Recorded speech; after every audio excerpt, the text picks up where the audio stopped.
Continuando, irmãos, a nossa série de exposições no livro de Gênesis, hoje nós terminaremos e se exporá os versos finais do capítulo 4, do verso 17 até o verso 26. Gênesis 4, do 17 até o 26.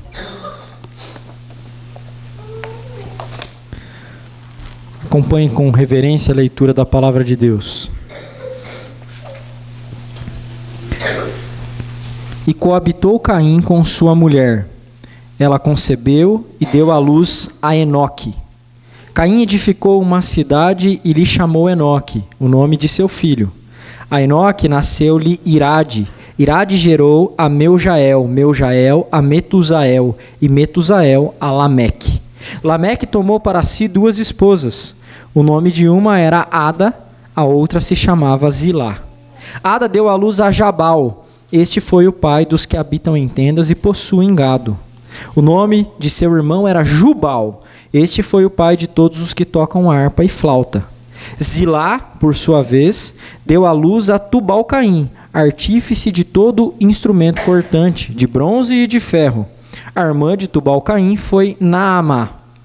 E disse Lameque às suas esposas, Adá e Zilá: Ouvi-me, vós, mulheres de Lameque, escutai o que passo a dizer-vos.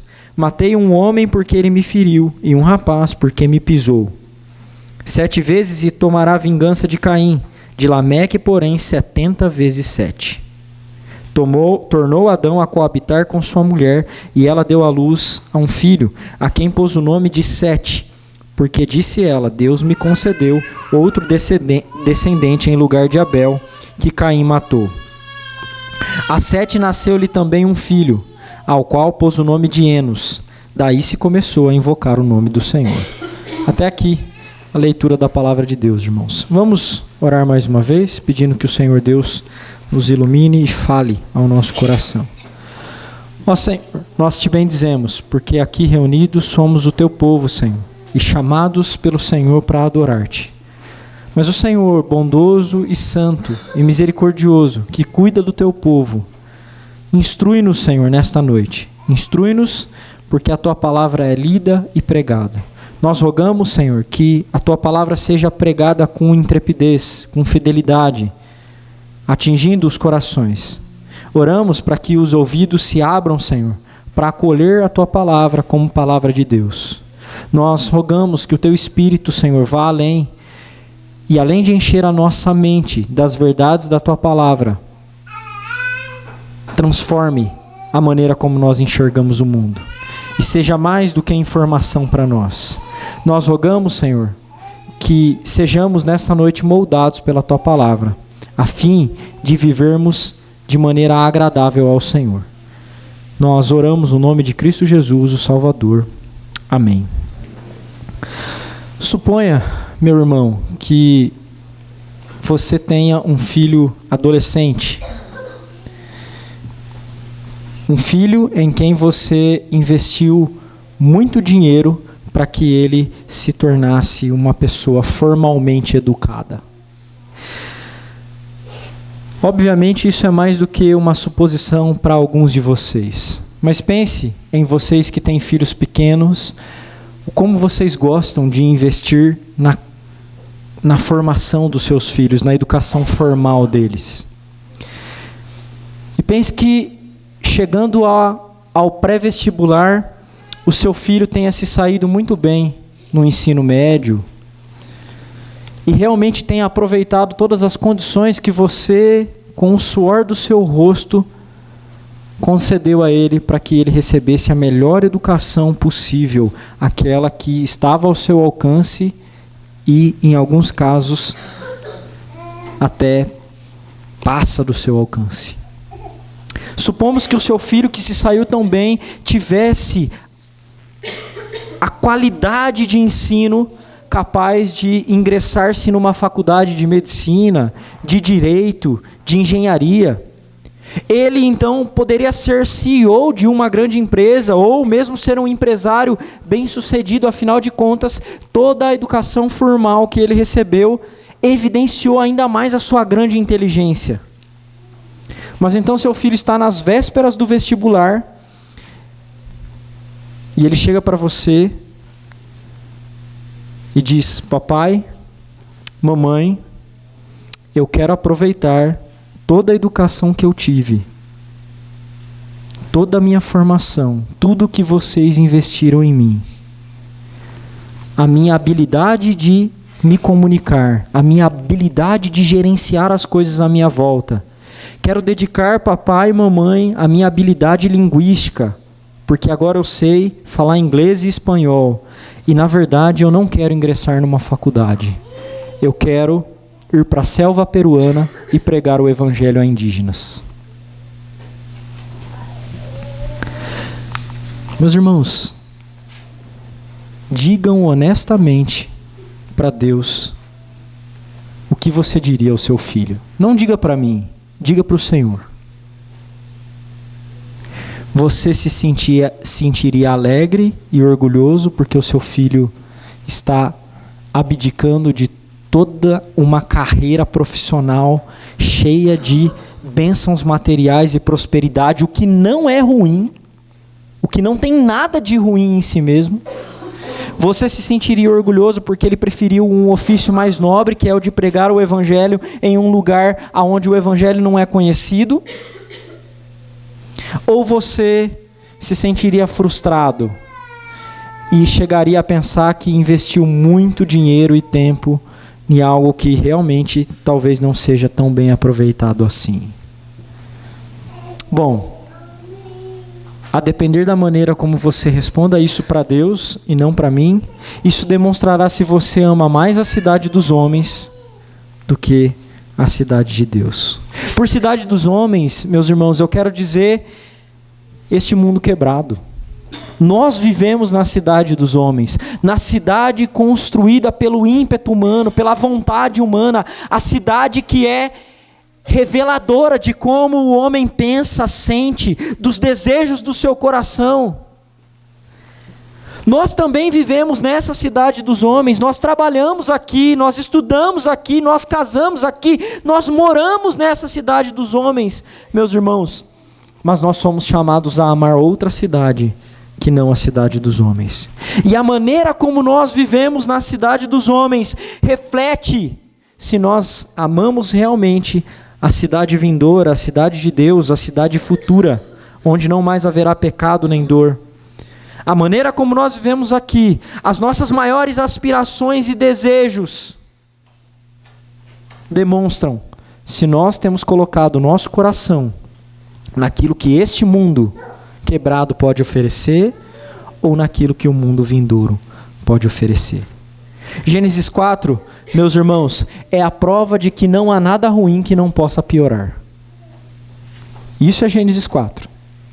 Nós vimos no sermão passado como um irmão mata o outro. Como este mesmo indivíduo que assassina o seu próprio irmão pretende ocultar de Deus como se Deus pudesse ser ludibriado. Mas se as coisas já estavam ruins, elas podem sim ficarem piores, meus irmãos. Isso não significa que Deus não abençoa. Nós veremos como Deus abençoa mesmo aqueles que são agora declaradamente conhecidos como as sementes da serpente, ou em outras palavras, a descendência da serpente. Os versos que nós acabamos de ler, meus irmãos, mostram a rebeldia do homem caído, afastado de Deus, mesmo diante das bênçãos que o cercam. A rebeldia daqueles que são classificados e categorizados na Escritura como sendo os descendentes da serpente.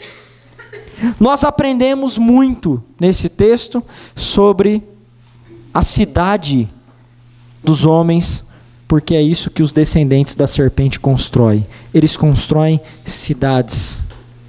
Os filhos dos homens moram nas cidades, meus irmãos. Nas cidades construídas por aqueles que às vezes são os descendentes da serpente. E nós também moramos. É por isso que nós sabemos e devemos saber e ser constantemente lembrados da natureza dessa cidade. Nós não podemos esquecer, irmãos, que a cidade do mundo, esse mundo quebrado, nós não podemos esquecer o que ela é. E é por isso que de duas formas esse texto nos aponta sobre a realidade do que é a cidade dos homens. Nós aprenderemos, meus irmãos, no sermão de hoje, que as duas descendências, a descendência da mulher e a descendência da serpente. As duas descendências residem, elas moram na cidade dos homens. Mas enquanto uma desenvolve-se mais e mais para o pecado, a outra descendência simplesmente adora. Enquanto uma descendência que vive na cidade dos homens desenvolve-se mais e mais para o pecado, a outra simplesmente adora. O texto gasta bastante tempo, meus irmãos, explicando a descendência de Caim, ensinando o que acontece na cidade dos homens. E nós veremos o que acontece apresentando dois pontos que revelam a natureza desta cidade. E o primeiro delas, e é realmente o maior ponto de hoje, é que a cidade dos homens é um lugar aonde a rebeldia prolifera. A rebeldia prolifera. Isto é, a rebeldia progride, ela continua, ela não é interrompida. Nosso texto demonstra e começa demonstrando que a sociedade primitiva, provinda da família de Caim, é uma sociedade que, embora prolifere no sentido de descendência, ela prolifera também no sentido de pecado e rebeldia, mesmo com a bênção do Senhor. Veja, meus irmãos, o texto diz que Caim e sua mulher conceberam um filho. Esta é a bênção dada pelo Senhor lá antes da queda. O homem e a mulher deveriam procriar, eles deveriam cumprir o mandato social. E aqui Caim também é alvo dessa bênção de Deus. Deus permite que ele continue a sua descendência. Poderia o Senhor ter interrompido isso, mas ele não fez, e Caim recebe essa bênção. Mas o que Caim faz imediatamente depois de conceber o seu filho? Ele constrói para si mesmo uma cidade. O Senhor Deus abençoa Caim com um filho, porque Deus faz chover sobre justos e sobre injustos, meus irmãos. Os filhos da serpente também têm descendência, eles também crescem na família. Então Caim constrói uma cidade para o seu filho, a quem ele chama de Enoque. E um leitor não atento não daria tanta atenção ao fato de Caim construir uma cidade aqui. Mas nós devemos lembrar, irmãos, que alguns versículos anteriores, Deus havia dado a Caim uma sentença de que ele seria um eterno viajante, um andante, que ele não teria residência fixa. Ou seja, Caim constrói uma cidade opondo-se à sentença que o próprio Deus concedeu a ele. Ele deveria ser um peregrino pelo mundo, mas ele vai e constrói uma cidade. Essa menção na narrativa, meus irmãos, não é de nenhum modo acidental. Ela revela que a rebeldia continua. Caim se opõe a Deus, ele luta contra Deus. Ele que deveria ser um errante, agora ele tem uma residência fixa. Uma residência na qual ele fará o seu próprio reino, a parte de Deus. Você percebe que quando Eva concebe, lá no começo do capítulo 4, ela louva a Deus por causa da concepção. Ela diz que recebeu do Senhor, mas o Caim não fala nada aqui. Porque ele está construindo o seu próprio reino. É isso que ele pensa. Mas a desgraça, irmãos, continua. Mesmo sendo abençoados aqueles que são a descendência da serpente e, consequentemente, os descendentes de Caim, eles ainda persistem em rebeldia. Os versos 18 a 22 mostram muito bem as características desses que são os descendentes de Caim, que são considerados aí a descendência da serpente. Note, meus irmãos, que o verso 18 faz uma descrição dos filhos de Caim a partir de Enoque. Na verdade, são as gerações nomeando o primeiro filho de cada um deles. Então, o verso 18 diz: Enoque gerou a Irade, Irade a Meujael, Meujael a Metusael, Metusael a Lameque. Note que há dois nomes aqui que são recorrentes no Antigo Testamento. Lá no capítulo 5, no próximo capítulo, é o capítulo que será listada a descendência de Adão. E os nomes Enoque e Lameque também aparecem lá. Curiosamente, há pessoas na descendência da serpente que têm o mesmo nome que aqueles que são da descendência da mulher. E esses dois nomes estão em destaque, irmãos. E o narrador está colocando e apresentando esses dois nomes para que a gente faça uma diferença entre eles. O Enoque de Caim é alguém que morre, mas o Enoque de Adão, que aparece lá no capítulo 5, é alguém que andou com Deus e Deus o tomou para si. O Lameque de Caim é um Lameque violento e adúltero. Como veremos, alguém que toma duas mulheres para si. O primeiro polígamo e adúltero. Mas o Lameque de Adão é aquele que tem um filho a quem chama Noé, porque ele será a consolação do nosso trabalho. A esperança é diferente, irmãos. Os nomes são iguais, mas o destino deles é diferente. O texto continua, irmãos, e diz algo mais sobre os filhos de Lameque. O texto para em Lameque. É provável que o pai de Lameque tenha tido mais filhos, mas o texto para em Lameque porque Lameque é a pessoa que o narrador quer enfatizar aqui. E o mesmo acontece com os filhos de Lameque, demonstrado nos versos 20 a 22. Mas antes que a gente fale dos filhos de Lameque, a gente precisa realmente dar atenção ao fato de que o narrador apresenta pela primeira vez a violação do casamento, que é o que acontece aí na descrição do verso 19. Lameque tomou para si duas esposas. O nome de uma era Ada, a outra se chamava Zilá. Irmãos, note como a descendência da serpente inova no pecado. Caim era o assassino.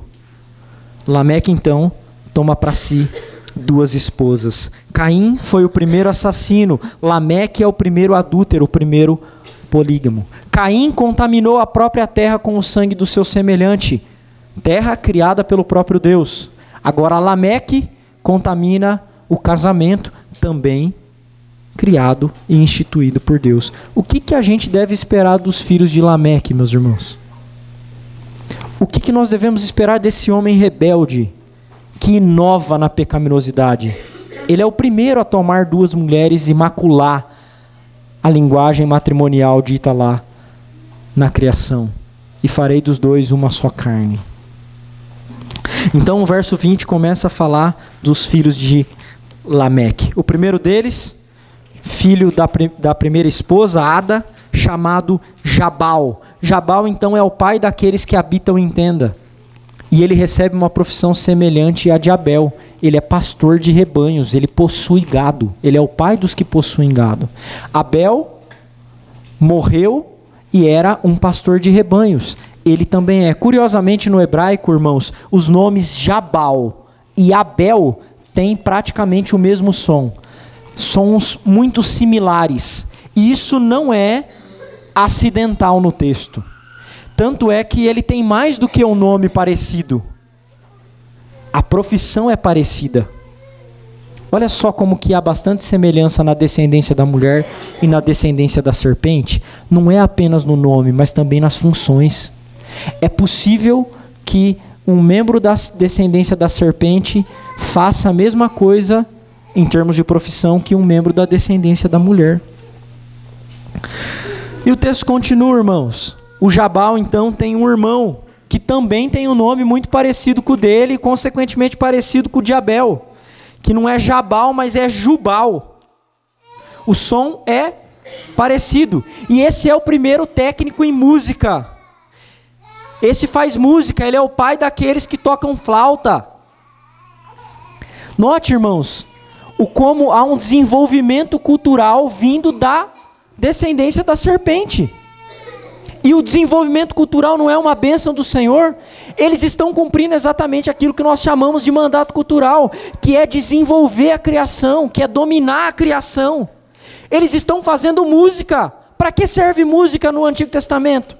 Para adoração, mas nada é dito sobre adoração. Davi era alguém que tocava harpa, alguém que organizou para que canções fossem cantadas nas cerimônias do Antigo Israel. Mas aqui, esse fazedor e o pai daqueles que tocam esses instrumentos não usa a música para glorificar a Deus. Ele não usa a música para adorar. Há o desenvolvimento cultural, que é uma bênção do Senhor. Ao mesmo tempo, eles se negam a adorar o Senhor. É assim que fazem os descendentes da serpente. Eles usam os seus dons e os seus talentos para a glória de si mesmos. E não para a glória de Deus. Para adoração a si mesmo. E não para a adoração de Deus. Em seguida, irmãos, no verso 21, o terceiro filho de Lameque é mencionado. Esse agora filho da outra esposa, Zilá. E o nome dele é Tubal-Caim. Curiosamente, ele leva o nome de Caim junto. Tubal-Caim. E o Tubal-Caim, então, é o primeiro metalúrgico. Ele trabalha com bronze. O texto diz: a associação do nome com Caim sugere, meus irmãos, que o uso que ele fazia do seu trabalho era produzir ferramentas, mas ferramentas como armas. Novamente, nós vemos que há um desenvolvimento cultural, mas tudo indica que a intenção está manchada pelo pecado. Esses homens eram violentos. Eles construíam coisas para se protegerem na sua própria cidade e para se oporem a qualquer um e até mesmo matar qualquer um. Em seguida, o texto faz a menção da irmã do Tubal-Caim, a única filha descrita no texto de Lameque, Naamá. Nada é dito sobre ela, mas a gente não pode pensar que o nome dela está aí em vão, porque não está. Os judeus, irmãos, dizem que o nome dela é mencionado porque esta seria então a esposa de Noé. Mas nós não temos realmente como provar isso. Mas ainda que não tenhamos como provar isso, é curioso pensar no fato de se Deus poderia agregar na família da mulher uma pessoa que era própria da família da serpente. Porque Noé é alguém que representa o Redentor, representa a aliança. Enquanto a família de Lameque é alguém que representa a semente da serpente. Será que isso é possível? Claro que é, irmãos. Deus sempre faz isso. Fez isso na genealogia de Cristo. Ele colocou a Ruth, a Moabita, na genealogia de Cristo. Ele colocou a Raabe de Jericó na genealogia de Cristo. Porque Deus não salva não com base na descendência biológica, mas na descendência espiritual. Essa é a verdade. Aqueles que foram eleitos desde toda a eternidade podem então fazer parte da família da fé, desde que eles se arrependam dos seus pecados e sejam então regenerados. Mas o mais interessante nesse texto, irmãos, não é Naamá. Não é. O mais interessante nesse texto, pelo menos até os versos que nós acabamos de ler, é o fato de que há muita semelhança entre os filhos da serpente e os filhos da mulher. Há muita semelhança. Eles trabalham, eles se desenvolvem, eles têm inteligência, eles refletem a imagem de Deus. E essa demonstração de similaridade entre eles, além dos nomes que aqui foram mencionados, não é acidental, mas é proposital. O que será que a gente pode aprender com isso, meus irmãos? Porque isso se aplica também a nós. Quando você sai à rua, quando você vai ao seu trabalho, você não consegue identificar as pessoas, aquele é crente, aquele não é. Você provavelmente conhece um engenheiro crente e um engenheiro ímpio, um advogado crente e um advogado ímpio, um médico crente e um médico ímpio. Você conhece pessoas de várias profissões que elas não são manifestadas pela sua profissão. O que será que esse texto nos ensina então? O primeiro ensino que nós podemos declarar aqui, irmãos, é que embora haja similaridades entre a descendência da mulher e a descendência da serpente, a razão pela qual eles fazem o que fazem é diferente. Um faz buscando adorar a Deus, o outro faz buscando a sua própria glória. Uns fazem olhando para o seu próprio mérito e satisfação, outros faz olhando para o seu Redentor. E é o mesmo Redentor, irmãos, que veio em um mundo e andou como se fosse um homem comum. Você acha que Cristo Jesus era o único carpinteiro da época dele? Não. Tanto é que, não poucas vezes, os judeus o identificaram como: ele não é José, o filho do carpinteiro? Parecia ser uma pessoa comum. Ele parecia ser normal. Depois, quando ele começou a se manifestar no seu ministério, as pessoas o chamavam de mestre. Mas os fariseus, filhos da serpente, os mesmos que julgaram, também eram chamados de mestres, de rabi, de doutores. Cristo tinha uma profissão similar de pessoas da sua época. Eles comiam, bebiam, festejavam, eles faziam coisas bastante parecidas. Às vezes eles estavam no mesmo lugar, irmãos. Mas o que realmente diferencia o filho da serpente do filho da mulher? Aonde está o seu coração? Em outras palavras, diga-me onde está o seu coração e eu te direi quem é o seu pai. O seu coração está na cidade celestial ou está na cidade deste mundo quebrado? Onde está o teu coração? É verdade que essa diferença não é aparente, mas ao menos ela serve para você se examinar. Não para que outro te examine, nem para que você examine a outro, mas para que você se examine. Onde está o seu coração? Nesta cidade que pode te dar muita coisa, ou na cidade vindoura, a Nova Jerusalém? Mas uma segunda diferença, irmãos, que também não é aparente hoje, mas será no futuro, e que é muito diferente. Nós olhamos hoje para as pessoas e não vemos diferença na maneira como elas vivem às vezes. Elas vestem as mesmas roupas, têm a mesma profissão, frequentam lugares similares.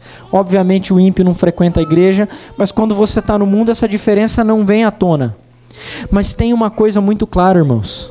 Chegará o tempo em que o destino deles será manifestado completamente diferente.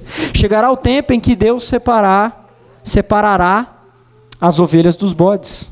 Ele separará o joio do trigo. O destino deles é diferente. Aqueles que seguem a Jesus são considerados as ovelhas. E aqueles que seguem qualquer outros tipos de redentores que aparecem por aí, esses são os bodes, o joio. Enquanto aqueles que seguem a Cristo são considerados o trigo. Estes caminham rumo à Nova Jerusalém, à cidade celestial, porque eles confiam naquele que é o verdadeiro descendente da mulher. Isso significa, irmãos, que a sua profissão não importa tanto. Não para a eternidade. Porque o ímpio pode ter a mesma profissão que a sua. Pode ter as mesmas habilidades que você. Mas a razão pela qual você faz o que faz é quem determinará o teu destino. E determinará se você é mesmo diferente ou se você é apenas um filho da serpente. Lembrem-se, e jamais se esqueçam, que Jesus olhou para os fariseus da época dele, e afirmou: vocês são filhos do diabo. O diabo é o vosso pai. Ele disse isso. Aqueles que descendem espiritualmente de Cristo Jesus, que estão em uma aliança com Deus por causa de Cristo Jesus, irmãos, Esses têm um destino diferente, muito diferente. Note que ainda nesse sentido, aqueles que seguem a Cristo, eles procuram imitar o seu Redentor. Mas os que vivem com o coração na cidade dos homens, eles imitam aqueles que viveram na cidade dos homens anteriormente. Há um aspecto dessa rebeldia que é revelado agora nos versos 23 e 24, que tem exatamente a ver com a rebeldia imitada. Mas não só imitada, ampliada também. Nós vemos que na cidade dos homens, meus irmãos, a rebeldia é imitada e ampliada. Imitada e ampliada. Preste bastante atenção nos versos 23 e 24. O texto agora deixa de falar dos filhos de Lameque e passa a falar exatamente dele. Lameque é o novo Caim.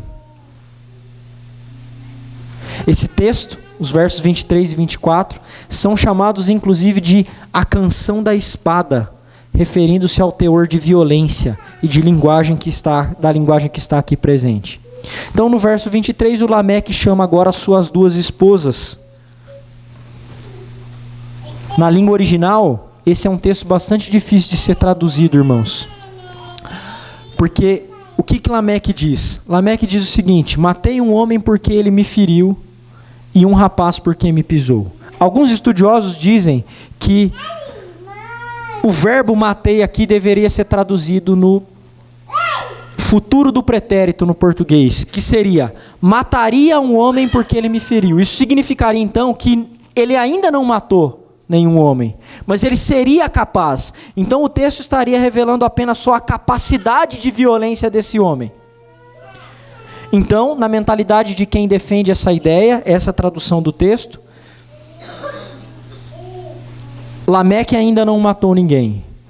Mas esse sentido do texto, irmãos, é muito difícil por causa do contexto e da linguagem que é aqui usada, referindo-se inclusive ao que foi passado antes. Uma outra teoria, então, é que Lameque teria matado dois homens. Ele matou um homem porque o feriu e um rapaz porque o pisou. Essa abordagem, embora ela pareça ser a mais clara de acordo com o texto, ela tem sido deixada de lado pela maioria dos estudiosos hoje. Esse texto, no texto hebraico, é realmente bastante difícil de traduzir. Ou seja, a interpretação mais aceita hoje, também foi a interpretação que eu achei a mais saudável, é que a construção aqui se trata daquilo que os teólogos chamam de paralelismo, isto é, linguagens similares que se referem à mesma coisa. Então, perceba, desde o começo do verso 23, ele chama as esposas, Adá e Zilá, que é poético, olha só como rima, Adá e Zilá, e no hebraico também acontece. E ele diz, ouvi-me, e depois em seguida ele diz, escutai. Ouvir e escutai são palavras diferentes para se referir à mesma ação. Do mesmo modo, quando ele fala do homem e do rapaz, ele diz, me feriu e me pisou. Ferir e pisar podem ser referências à mesma ação. Homem e rapaz também referência à mesma ação, então seria um paralelo. No caso, a interpretação mais convencional, mais aceita, é que ele teria matado um homem e que esse homem era um rapaz jovem, o que mostra a gravidade do seu crime. Porque seja lá o que for que esse rapaz o fez, o texto parece indicar que ele o fez de maneira acidental. E Lameque cruelmente o matou. Mas o pior desse texto não é isso, irmãos. O pior desse texto é o que ele diz no verso 24. Que é muito pior do que parece quando a gente faz uma leitura superficial. Lameque diz, 7 vezes se tomará vingança de Caim. De Lameque, porém, 70 vezes 7. Você olha e fala assim, mas é mais ou menos o que aconteceu lá com Caim. E Lameque está até dizendo que a vingança tem que ser maior para ele, 70 vezes 7, mas não é bem isso que ele está dizendo, não. Lá no texto de Caim, que Deus fala que aquele que matar Caim será vingado 7 vezes, lá em Gênesis 4,15, se você recuar aí 2 versos da nossa perícope, você perceberá que é Deus quem está falando lá. É Deus quem fala que de Caim será vingado 7 vezes, se alguém o matar. Mas aqui o próprio Lameque toma a posição de Deus. E o que ele está dizendo aqui, irmãos, não é apenas que se alguém matá-lo será vingado. Ele está dizendo que aquele que relar em mim, aquele que tentar se vingar de mim, eu farei 70 vezes pior, eu mesmo farei. Ele se coloca na posição de Deus, como se ele fosse indestrutível, como se ele fosse o próprio Deus. Perceba como a descendência da serpente deixa Deus de lado. Eles mesmos se vingam, eles mesmos se apresentam como aqueles que asseguram a si mesmo, aqueles que guardam a si mesmo e aqueles que vingam a si mesmos. Lameque é senhor de si mesmo. Ele amplia o afastamento de Deus. Lembremos, irmãos, quando Caim recebe a sentença, ele diz: Senhor, essa sentença é muito pesada para mim. Mas o Lameque não está nem aí. O Lameque diz o seguinte: se alguém tentar se vingar de mim, eu vou vingar 70 vezes mais. Comigo vai ser pior do que foi com Caim. Como se a mão de Lameque fosse mais pesada do que a mão do próprio Deus. É isso que ele está dizendo. Isso revela o grande afastamento desse homem que está agora normalizando o assassinato de pessoas, irmãos. Mas diga para mim uma coisa. Você acha mesmo que a cidade dos homens é diferente disso? Nem um pouco, irmãos. O que você espera da cidade dos homens? Que ela melhore? O Senhor Jesus ensinou que a iniquidade, que o mal se multiplicaria. Ele ensinou isso lá em Mateus 24:12. O apóstolo Paulo diz que os homens são inventores de males, exatamente o que Lameque inventou aqui. Ninguém tinha tomado 2 mulheres, ele foi lá e inventou essa desgraça, que acaba contaminando até os patriarcas posteriores. Irmãos, o que você espera da cidade dos homens? Que ela seja um mar de rosas? Você quer acordar nesse mundo e que esse mundo seja o céu? É claro que há lugares no mundo, meus irmãos, há lugares no mundo que são melhores do que outros. Certamente, você pode aí na sua cabeça pensar o seguinte: não, mas tem país tal, que é muito melhor. Realmente tem, irmãos. Mas eu pergunto, até quando? O que você espera da cidade dos homens? Até quando os países que são considerados bons vão se manter bons? Até quando? Você confia mesmo na cidade dos homens? O texto está dizendo que nós não podemos confiar na cidade dos homens. O mal na cidade dos homens, meus irmãos, é replicado, ele é imitado, ele é ampliado. E o problema maior é que os cristãos acabam imitando o mal que se faz na cidade dos homens. E ainda eles dizem assim: você certamente já ouviu esse tipo de justificativa dos seus filhos ou deu essa justificativa para os seus pais. Mas todo mundo faz. E tem cristão adulto respondendo assim, porque todo mundo faz. Eu entro num segmento profissional e nesse segmento profissional do meu negócio, eu preciso dar um jeitinho ali na lei, na tributação, e eu vou dar um jeitinho, e aí eu vou me justificar dizendo que todo mundo faz. Ou eu sou um empregado CLT e acho que problema de fazer coisa errada financeira é coisa de rico. Não é não. Não é não, sabe por quê, irmãos? Porque aí a gente vai lá e dá um jeitinho assim de falar com o patrão para ele mandar a gente embora, para a gente receber o seguro-desemprego e continuar trabalhando. E aí a gente diz assim: todo mundo faz. Como se isso não fosse roubar do Estado. Você está mentindo para o Estado. O Estado acha que você não está trabalhando e você está trabalhando e recebendo do Estado e do seu patrão. Mas todo mundo faz. A gente vive imitando aquilo que a semente da serpente vive fazendo. Porque todo mundo faz. É por isso, irmãos, que Jesus age diferente. Ele é radical no mundo em que vive.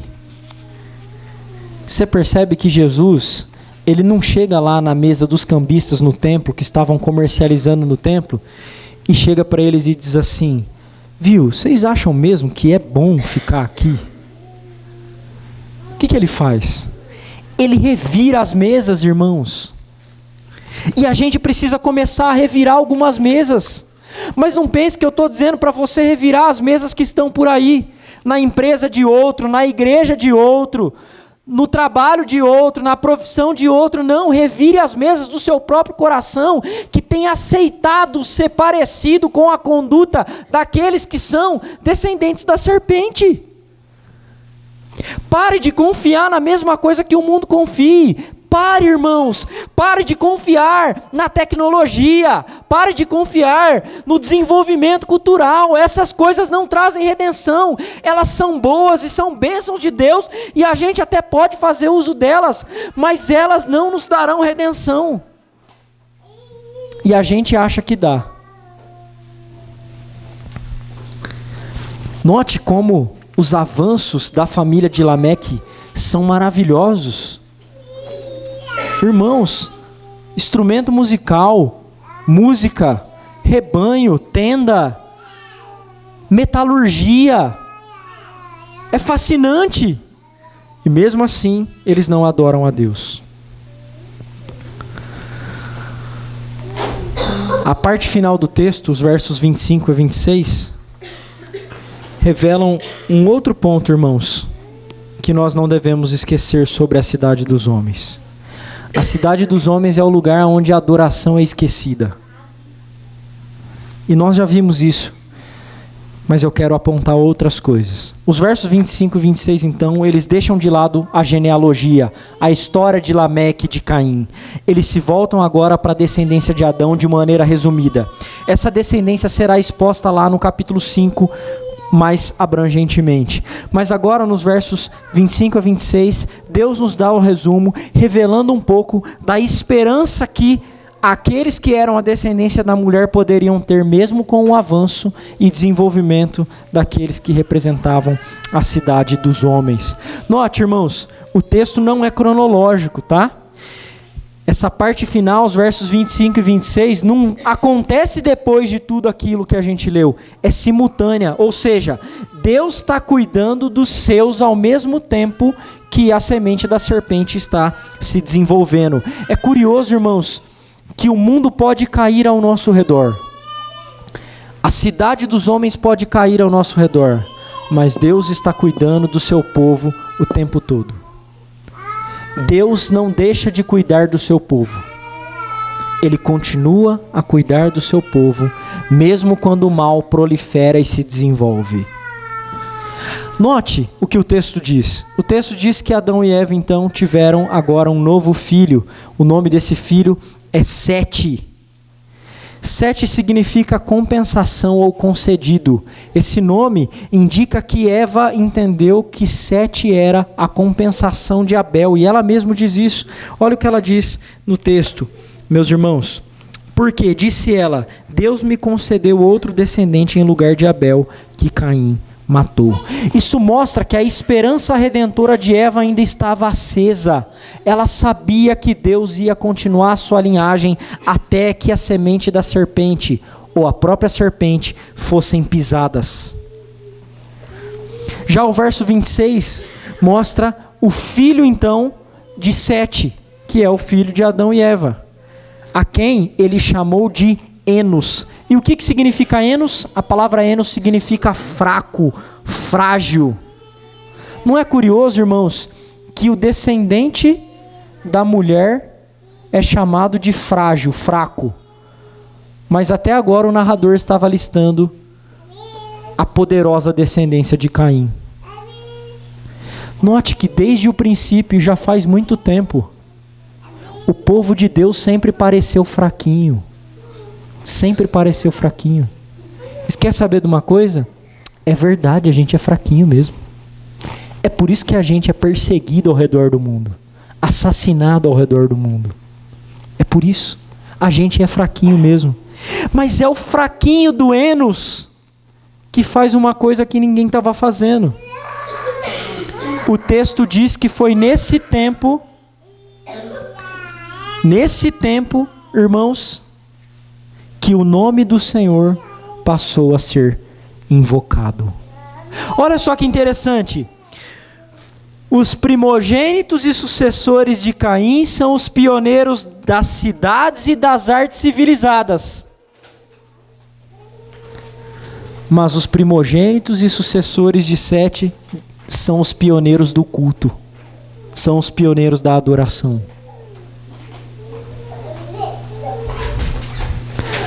Irmãos, o desenvolvimento da civilização não é algo ruim. Trata-se de algo bom. A gente faz uso disso. É algo muito bom. A questão é, o que é mais importante? Aonde nosso coração está? No que um pai investe mais dinheiro? Treinando seu filho para ele ser um adorador ou treinando seu filho para ser o melhor profissional que ele pode? Tá certo, não precisa usar dinheiro para treinar o filho para ser um adorador. Não precisa. Não precisa. A gente já tem muita coisa disponível. Mas precisa usar tempo, irmãos. Precisa usar tempo. Não diga para mim que você investe na vida do seu filho para que ele seja um cristão autêntico, um verdadeiro cristão, se você não ora com ele, se você não lê a Bíblia com ele, se você não compra um livro cristão para ele ler. Porque se você investe tudo que você pode para que ele seja mais inteligente possível, então na verdade você está ensinando seu filho a pensar como os homens pensam na cidade dos homens. Olhe além, irmãos. Ensine o seu filho a ser um bom profissional. Ofereça a ele a melhor educação formal que você pode oferecer. Mas ensine o seu filho a ser um adorador, porque isso é muito mais importante. Ensine o seu filho a amar a Deus, a amar a Cristo. A amar. Ensine ele a fazer tudo o que faz por amor a Cristo, pela vontade de Cristo. Você percebe como esse problema de valorização da cultura já é um problema lá de trás? Da valorização da educação já é um problema lá de trás? E não pense que os filhos da mulher são desprovidos de educação, irmãos. Não são. Não são. São tão inteligentes como. Como que era o profeta Daniel? Ele era considerado quem? Salomão era considerado quem? Homens de Deus eram considerados sábios. A questão é, a gente começou a valorizar mais essas coisas do que a adoração. Foi isso, inclusive, que o Salomão fez.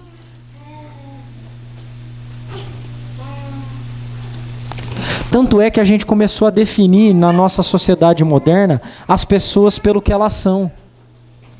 Eu não olho mais para o Bruno e digo que o Bruno é o Bruno. Eu digo que o Bruno é engenheiro. Não olho mais para o Adilson e digo que o Adilson é o Adilson, ele é agrônomo. O Beto é engenheiro. A gente começou a definir as pessoas pelo aquilo que elas fazem. Irmãos, isso é muito limitado, é limitar a imagem de Deus. Quando a Escritura fala, nós somos um reflexo do nosso Criador. Se você deixa ser definido pelo aquilo que você faz, você está empobrecendo a sua própria natureza. Sabe por quê? Porque na eternidade não vai precisar de médico, de engenheiro, do jeito que precisa hoje. E você vai deixar de ser quem você é? É claro que não, porque a sua identidade não está na sua profissão. Mas a gente está valorizando mais isso, ensinando as nossas crianças a valorizarem mais essas coisas do que o fato delas serem simples adoradores. Como se isso fosse uma coisa de pouca importância. Quando a Escritura declaradamente diz que Deus procura aqueles que o adoram em espírito e em verdade. Você está ensinando seu filho a ser um gigante intelectual ou um adorador quebrado e fraco? Porque essa é a característica daqueles que querem viver na cidade de Deus. Enos significa fraco. Irmãos, só invoca a Deus aqueles que são fracos. Os fortes não invocam a Deus. E o mundo está enchendo a cabeça das crianças, dizendo que elas podem tudo, que elas são fortes, que elas são o máximo. A gente precisa contar a verdade, irmãos. Nós somos frágeis. É por isso que nós precisamos de um Redentor. E Ele já veio. Eu comecei falando exatamente sobre essa questão da educação de filhos, sobre o fato de um filho chegar para o pai que investiu muito na sua formação educacional e dizer: eu quero ser missionário no Peru. Eu conheço um pastor, irmãos, que é extremamente inteligente, sem dúvida um dos homens mais inteligentes que eu já conheci. E ele é filho de um outro pastor, tanto inteligente quanto ele. E quando ele era bem jovem, com 14, 15 anos, ele já tinha certeza que ele queria ser pastor. E ele é muito inteligente. Já era muito inteligente. E o seu pai então comentou isso com um membro da igreja, que ele queria ser pastor. E o membro da igreja disse o seguinte, quando ouviu que o jovem queria ser pastor: mas ele é tão inteligente, ele poderia ser médico. Não é um desperdício? Irmãos, diga a você mesmo se essa pessoa que disse isso estava com os olhos na cidade dos homens ou na cidade de Deus. Olha, ainda bem que esse pastor quis ser pastor, viu? Porque por causa da inteligência dele, muita gente foi e é abençoado. Eu fui abençoado por causa dessa inteligência. Fui abençoado porque o pai dele não caiu no conto da carochinha de que a cidade dos homens vale mais do que a cidade de Deus. Irmãos, Cristo veio a esse mundo para morrer no nosso lugar, para construir uma cidade nova. Tudo que essa cidade dos homens pode dar. Tem muita coisa que é bênção de Deus aqui. O desenvolvimento cultural é bênção de Deus, irmãos. É bênção de Deus. Mas nunca coloque isso na frente da adoração, porque senão você vai estar perdendo o seu coração. A adoração é mais importante. E como que a gente pode ser lembrado disso, irmãos? Eu posso falar mais 1 hora aqui sobre como vocês poderiam proteger o coração disso. Mas a gente precisa olhar para a obra de Cristo. Cristo não veio morrer para você viver no bem bom dessa cidade dos homens, que só falsifica as coisas boas. Deus abençoa a cidade dos homens, dá desenvolvimento a ela, permite que os homens trabalhem, e o trabalho é bom, é uma bênção de Deus. Nós vimos isso na exposição de Gênesis, irmãos. Mas a gente é peregrino nesse mundo. Viva na cidade dos homens. Você está na cidade dos homens, mas não deixe o seu coração nela. Você precisa olhar para Cristo Jesus. Vamos orar e depois nós vamos cantar a obra de Cristo, aquele que foi enviado para construir uma cidade. E quando ele estava prestes a ir embora, ele disse: não se turbe o vosso coração, porque eu estou indo embora para preparar moradas para vocês. Ele está preparando uma cidade. Essa cidade aparece lá em Apocalipse, a gente leu na liturgia. A nova Jerusalém que desce do céu. Essa é a cidade que a gente vai morar para sempre. Nela não há violência, não há pecado, não há dor, não há sofrimento. A questão é, você é mesmo um peregrino ou não? Ó Senhor, nós te bendizemos, porque o Senhor é Deus bondoso e justo, que nos alarma, Senhor, e que aponta para nós dos perigos que esse mundo nos oferece. Ajuda-nos, Senhor, a vivermos na cidade dos homens, mas olhando para a cidade vindoura. Ajuda-nos, Senhor, a trabalharmos aqui, a sermos úteis, a sermos inteligentes, a desenvolvermos intelectualmente, Senhor, a desenvolvermos a educação dos nossos filhos, mas ajuda-nos, Senhor, a sermos verdadeiros adoradores. Ajuda-nos, Senhor, a priorizar a adoração. Ajuda-nos, Senhor, a lembrarmos-nos de que somos frágeis, fracos, e que, por isso, nós recorramos aos teus pés e nos jogamos aos pés de Cristo, aquele que morreu por nós. Nós oramos em nome de Jesus. Amém.